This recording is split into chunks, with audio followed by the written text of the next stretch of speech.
All right, on Saturday, we got a co-main event at UFC 224. It involves Kelvin Gastelum. He is the visiting team. He is going to Brazil to face Jacare Souza, the Brazilian. Jacare Souza comes in at the favorite, -150. Gastelum, your underdog, at +120. Danton, what goes down in Rio de Janeiro?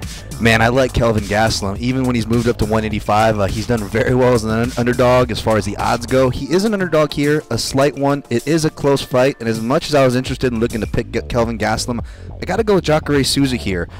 Souza showed some nice, rejuvenation in his fight versus Derek Brunson, and also it is the jiu-jitsu game. It is his improved wrestling at the end of the day. Kelvin Gastelum's an underrated grappler and wrestler, but he lets guys get in on his hips. I don't think that's a good idea when you're facing a guy like Jacare.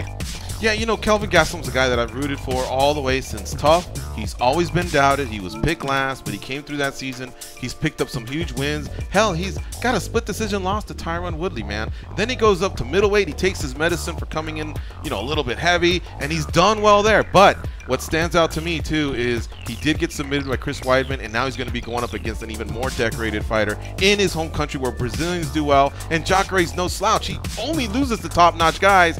I think this might be a bit much for Kelvin. I'll be rooting for him. He's got the hands to put him out. But at the end of the day, I think Jacare gets it done. I think it'll be via submission. Goes? I think if it ends early, I'm leaning towards Jacare. However, the longer that fight can go, I could see Kelvin Gastelum kind of having one of them rough and tough fights where he may be able to squeak out a decision. But being at home, the way Jacare is, he's always prepared for these type of fights.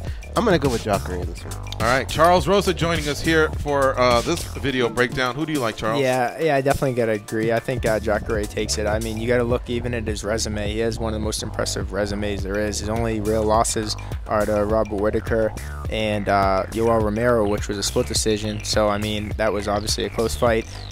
You just got to look at the guys he beat. He shows up every time. There's no doubt about it. And I think his submission game is one of the best pretty much in the entire UFC. And Gastelum kind of likes to be on the ground. He has good power in his hands, Gastelum for sure, but he likes to go on the ground and try to, wrestle a little bit more. But you can't do that with a jiu-jitsu expert like Jacare, so I'm taking Jacare. All right, there you have it, folks. The breakdown of the co-main event for Saturday's UFC 224 from the MMA Junkie Radio team and UFC featherweight Charles Rosa.